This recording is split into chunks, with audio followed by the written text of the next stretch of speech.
Bismillahirrahmanirrahim. Assalamualaikum warahmatullahi wabarakatuh. Alhamdulillahirrabbilalamin. Puji syukur kita panjatkan kehadirat Allah Subhanahu wa Ta'ala, karena pada hari ini kita diberikan nikmat sehat Islam, iman, semuanya dalam keadaan sehat walafiat. Salawat serta salam semoga tetap curahkan kepada junjungan Nabi besar Muhammad SAW. Perkenalkan, nama saya Septian Eko Hariansah, sarjana agribisnis, Magister Agribisnis, yang merupakan salah satu dosen di program studi S1 Agribisnis Fakultas Ekonomi dan Bisnis Universitas Darussalam Tulab Al-Mu'affa Sampang. Kesempatan kali ini saya akan memaparkan salah satu mata kuliah yang saya ampu, yaitu mata kuliah Entrepreneurship Agribisnis 1 atau Kewirausahaan Agribisnis 1, yang mempunyai bobot 3 SKS, di mana 2 SKS itu teori dan 1 SKS itu praktikum. Selama satu semester ke depan, dengan saya dengan Ibu Rizkul Karimah selaku PJMK dan saya sendiri Septian Eko Hariansah sebagai tim dosen mata kuliah Entrepreneurship Agribisnis 1. Sebagai seorang dosen, saya telah menerapkan Tridharma perguruan tinggi. Salah satunya adalah bidang pengajaran. Sistem pengajaran yang saya terapkan menggunakan sistem DIA atau DIE, merupakan singkatan dari Delivery, Interaction, and Assessment. Delivery berkaitan dengan cara saya menyampaikan materi dari textbook dan artikel, jurnal, termasuk hasil penelitian saya terkait pengetahuan kewirausahaan pada pelaku UMKM. Sedangkan interaction saya menggunakan untuk menghidupkan suasana pembelajaran di kelas dengan diskusi dan tanya jawab. Dan assessment, yakni proses menggunakan kemampuan mahasiswa secara objektif yang sudah dijelaskan di awal perkuliahan dan dipahami oleh mahasiswa. Deskriptif pada mata kuliah Entrepreneurship Agribisnis 1 di Fakultas Ekonomi dan Bisnis Universitas Darussalam Tulab Al-Mu'affa Sampang adalah menguraikan tentang kewirausahaan, peluang usaha dan kelayakan usaha, ruang lingkup kewirausahaan, identifikasi peluang usaha dan kelayakan usaha, perencanaan dan pengendalian sumber daya, pengembangan usaha mandiri, dan menciptakan citra wirausaha yang unggul. Entrepreneurship selain dapat dipelajari juga dapat diinternalisasi secara luas melalui proses pendidikan individu yang memiliki jiwa entrepreneur. Jiwa entrepreneur adalah individu yang mengenal potensi dirinya dengan baik, belajar mengembangkan potensi untuk melihat dan mengkreasikan peluang dalam mewujudkan cita-cita. Pencapaian pembelajaran pada mata kuliah ini diharapkan mahasiswa mampu: pertama, kemampuan dalam menggunakan prinsip-prinsip keteknikan untuk melakukan perancangan atau desain produk teknologi yang terkait dengan bidang ilmu keterkinian pertanian. Yang kedua, mahasiswa mempunyai sikap dan pemikiran yang inovatif dan kreatif dalam berkarya dengan tetap memegang kuat etika profesi agribisnis.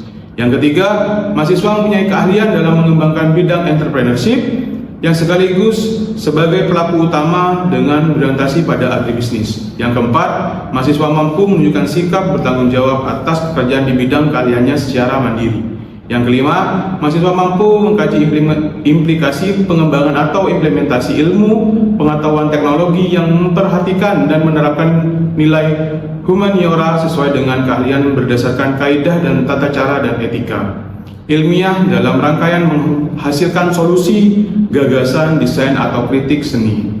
Sedangkan pada materi yang akan dipelajari pada mata kuliah entrepreneurship ini terdiri dari 12 materi pembelajaran. Yang pertama, pengertian kewirausahaan. Yang kedua, karakteristik kewirausahaan. Yang ketiga, strategi menciptakan dan menangkap peluang usaha. Yang keempat, kreativitas, keterkaitan dengan kewirausahaan dan proses menciptakan kreativitas. Yang kelima, inovasi bisnis dan menganalisis sektor-sektor penting. Yang keenam, proses kewirausahaan. Yang ketujuh, pengelolaan usaha dan strategi kewirausahaan. Yang kedelapan, kompetensi ini dan strategi bersaing dalam kewirausahaan. 9. Pemasaran digital dan optimalisasi media sosial. Yang ke-10, motivasi dan konsep kewirausahaan. Yang ke-11, analisis bisnis dan studi kelayakan bisnis. Yang ke-12, etika dan kewirausahaan. Selanjutnya, kita akan masuk aspek interaction. Sistem interaction yang diterapkan di kelas yaitu proses pembelajaran yang bersifat interaktif, holistik, integratif, saintik, konseptual, tematik, efektif, kolaboratif, dan berpusat pada mahasiswa. Berdasarkan hal tersebut, maka mendorong seluruh peserta didik berperan aktif, kreatif, dan inovatif dalam menyelesaikan pembelajaran. Maka saya menerapkan sistem SCL dengan metode pembelajaran diskusi, kelompok, simulasi, studi kasus, pembelajaran kolaboratif, pembelajaran kooperatif, pembelajaran berbasis proyek, pembelajaran berbasis masalah, atau metode pembelajaran lain yang dapat secara efektif memfasilitasi pemenuhan capaian pembelajaran lulusan. Platform yang saya digunakan untuk mendukung kegiatan pembelajaran mengajar di kelas diintegrasikan ke dalam sistem informasi akademik. Mahasiswa dapat menggunakan aplikasi tersebut antara lain untuk pengisian KRS, mengevaluasi dosen pengajar, mengisi absen kelas, dan yang lainnya. Poin terakhir yaitu aspek asesmen atau penilaian kepada mahasiswa yang dilakukan secara objektif. Tujuannya adalah mengukur kemampuan mahasiswa secara jelas dan transparan. Penilaian yang dilaksanakan sesuai dengan prosedur dan disepakati pada awal kuliah oleh mahasiswa dan dosen serta dipahami oleh mahasiswa. Selanjutnya, penerapan indikator penilaian dibagi pada beberapa aspek meliputi: yang pertama, absen 10%, UTS 30%, UAS 35%, dan penugasan 15%. Dan praktikum atau sikap itu 10%. UTS dilaksanakan sesuai dengan agenda di RPS yang setelah pencapaian pembelajaran 16 kali pertemuan, dan UAS yang akan dilaksanakan setelah tatap muka selesai. Pada sesi kali ini saya akan membahas topik tentang pemasaran digital dan optimalisasi media sosial. Pembelajaran dilaksanakan dengan tatap muka langsung di kelas, kemudian nanti akan dilanjutkan dengan sesi praktikum membuat media sosial untuk pemasaran di laboratorium. Pada pertemuan ini, mahasiswa diharapkan mampu melakukan penjualan secara online atau pemasaran digital melalui media sosialnya, dan mulai dari pembuatan akun media sosial sampai dengan melakukan secara pemasaran digital. Berikut merupakan proses pembelajaran yang saya laksanakan secara tatap muka di ruangan kelas. Assalamualaikum warahmatullahi wabarakatuh. Waalaikumsalam warahmatullahi wabarakatuh. Selamat pagi semua. Pagi, Pak. Bagaimana kabarnya hari ini? Alhamdulillah. Oke, sebelum kita mulai perkuliahan hari ini, mari kita berdoa dulu. PJMK, tolong dipimpin doanya. Sebelum pelajaran mata kuliah kita pagi hari ini dimulai, langkah lebih baiknya kita berdoa sesuai kepercayaan masing-masing. Berdoa dimulai. Oke. Sebelumnya, apakah kalian masih ingat sama pertemuan minggu yang lalu? Masih. Oke. Nah, ini kelanjutannya ya. Jadi saya akan bahas untuk pertemuan kali ini itu tentang pemasaran digital dan optimalisasi media sosial. Ya.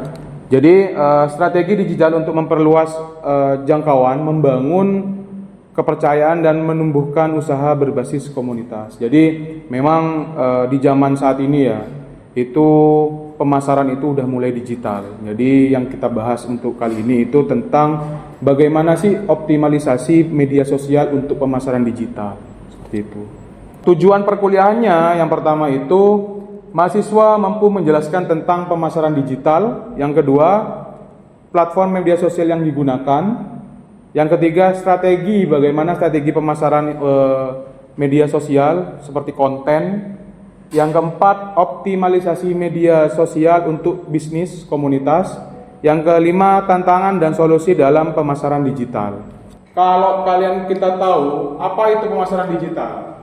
Nah, pemasaran digital adalah segala upaya pemasaran yang menggunakan perangkat elektronik dan internet. Ini merupakan cangkup saluran digital seperti mesin pencarian, media sosial, email, website, aplikasi, dan aplikasi mobile lainnya. Nah, kenapa kita harus mengenal pemasaran digital? Yang pertama, jangkauannya lebih luas. gitu. Jadi memanfaatkan media sosial seperti website, email, mesin pencari, dan marketplace untuk menjangkau target pasar secara spesifik dan efisien. Jadi ada spesifik dan efisien di sana.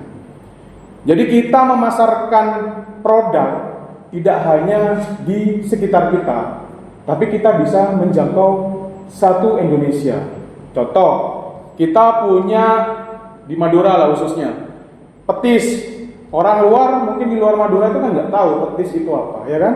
Nah, jadi malah kita buka marketplace kayak Shopee. Nanti saya tunjukkan contohnya apa saja sih media sosial yang dipakai kaum anak muda sekarang. Nah, biayanya rendah tapi dampaknya besar. Sangat cocok bagi komunitas atau entrepreneur pemula dengan keterbatasan modal, mengandalkan kreativitas dan konsisten kontennya. Gitu. Yang ketiga, membangun citra dan kepercayaan. Interaksi dua arah, membantu mendengar masukan pelanggan dan meningkatkan kualitas layanan secara berkelanjutan. Yang keempat, daya saing di era digital. Nah, ini platform media sosial yang digunakan. Yang pertama biasanya itu Facebook, ya, Facebook.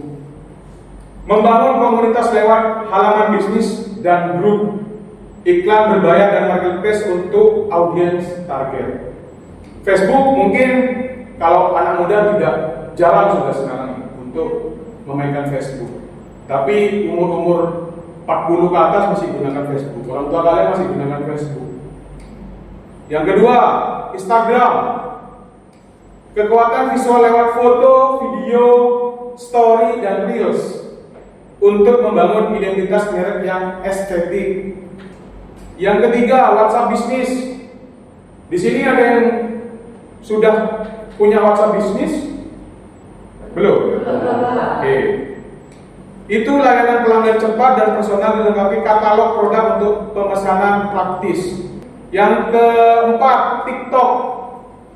Ini sekarang ramai nih di dunia marketplace atau di media sosial itu pemasaran pakai TikTok. Saya aja pengguna TikTok yang sering beli apa-apa di TikTok. Lewat FYP tentang jualan apa, saya beli di situ. Karena ini kerjasama dengan Tokopedia, salah satu marketplace. Ya.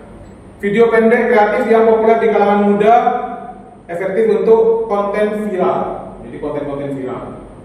Yang terakhir, pakai YouTube, video panjang untuk tutorial testimoni dan cerita bisnis yang membangun kredibilitas. Jadi di YouTube itu banyak vlogger-vlogger yang mereview makanan kita segala macam, itu juga meningkatkan promosi untuk jualan kita. Nah, bagaimana sih strategi pemasaran lewat konten?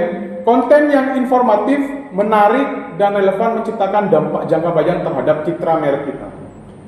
Yang pertama, konsisten jadwal posting itu wajib, seminggu berapa kali misalkan.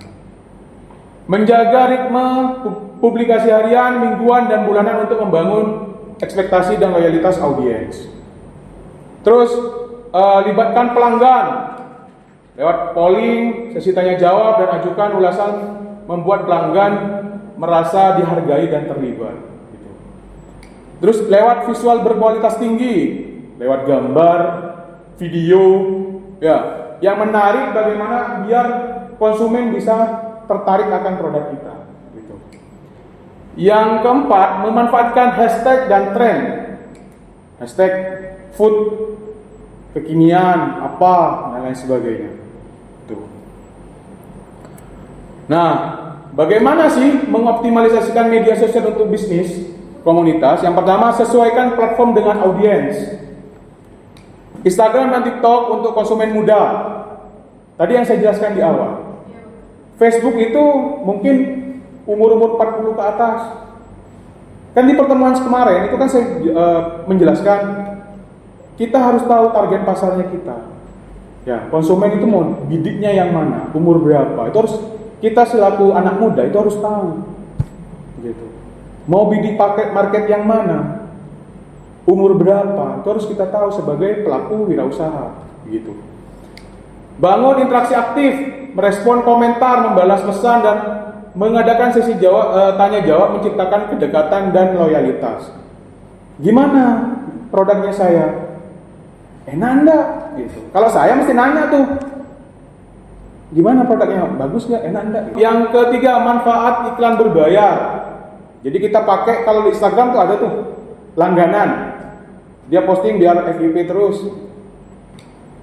Fitur paid ads di Facebook dan Instagram memungkinkan penanganan spesifik berdasarkan lokasi, usia, dan minat. Itu bisa juga kita pilih.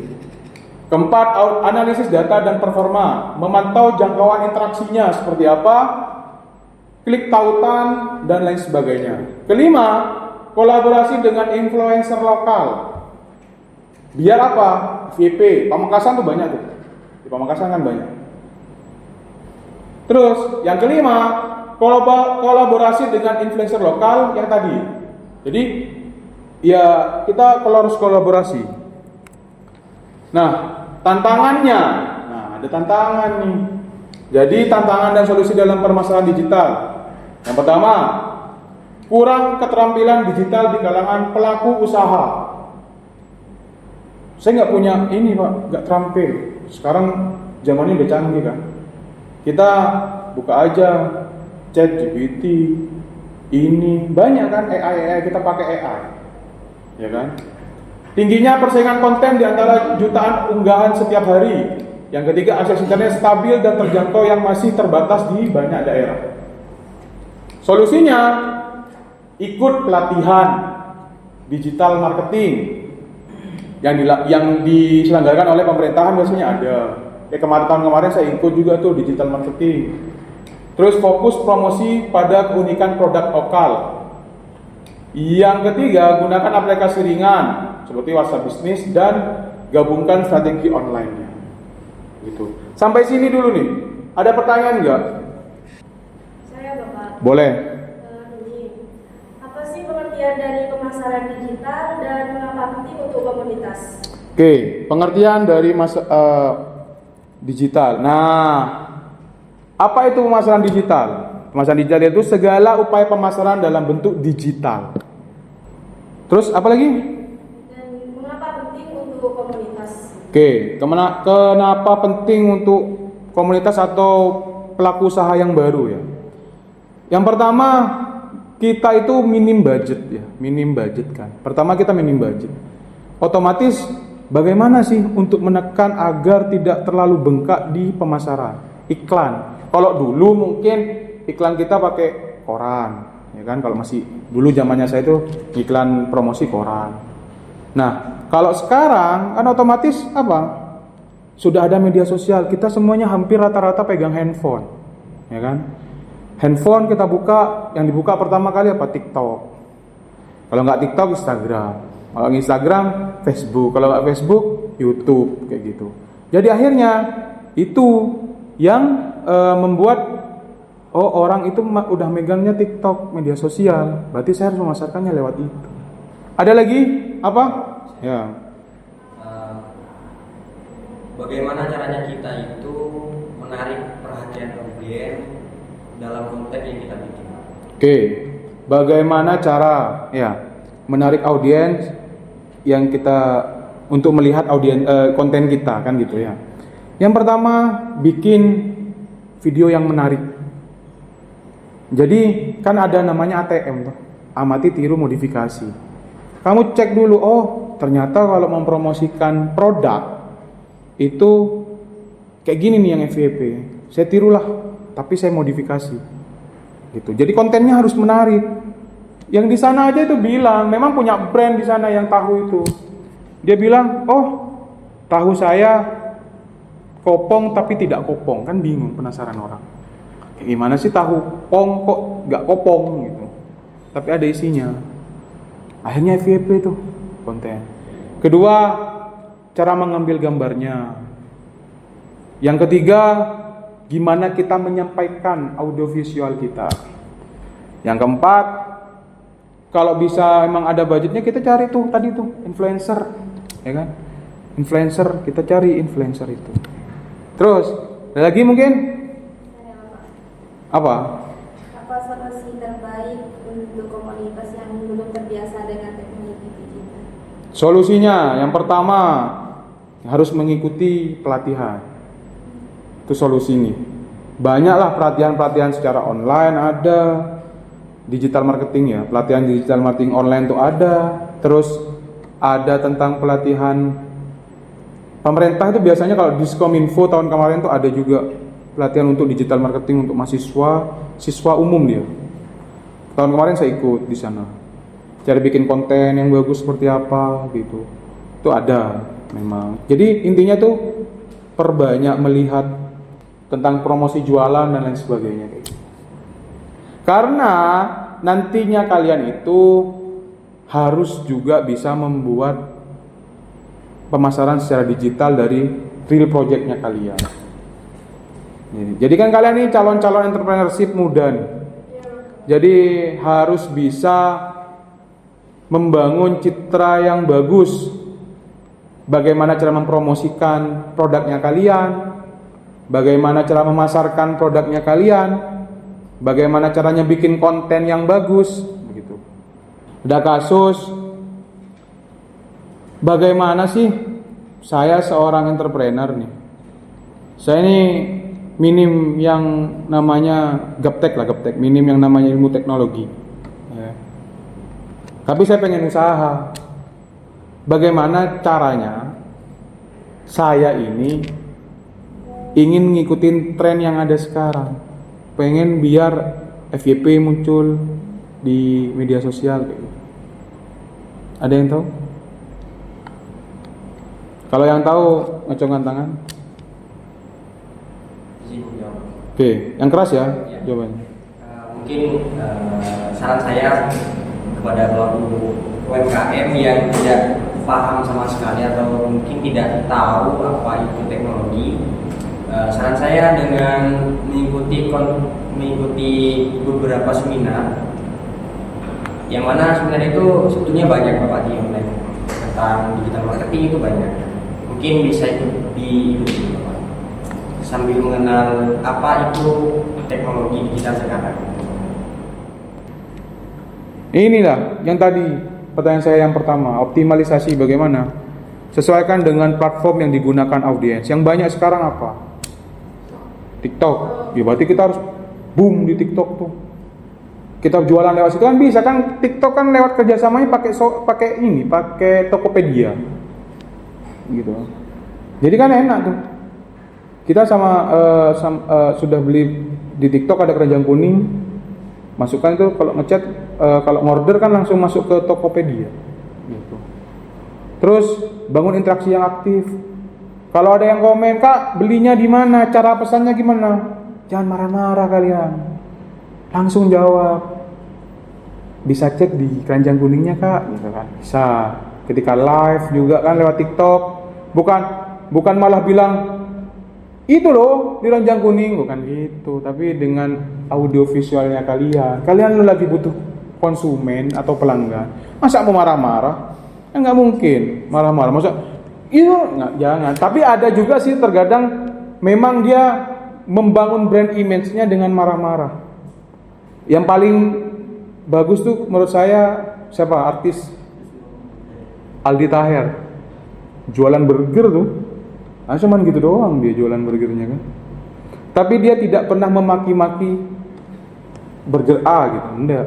Malah dia angkat burgernya saya itu lebih enak dari burgernya A. Itu sebenarnya secara nggak langsung ya. Itu dia membangun image bahwasanya burgernya dia yang enak. Tapi dia balut dengan kata-kata di situ. Makanya saya kan itu ada bilang, audiens, audio visualnya bagaimana menyampaikannya. Ya kan? Mahal ini Rizky Febian bisa pesan online gitu kan. Nggak jelas sebenarnya dia kalau ngomong kan burger apa? Aldi Taher. Dia kan kalau ngomong nggak jelas. Tapi di balik itu dagangannya paling ramai daripada burger-burger yang lain. Yang dia punya tagline semua burger milik Allah.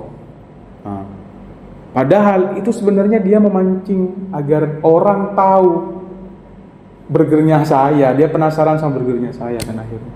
Burgernya Aldi Tahir gitu. Oke. Sampai sini ada pertanyaan lagi?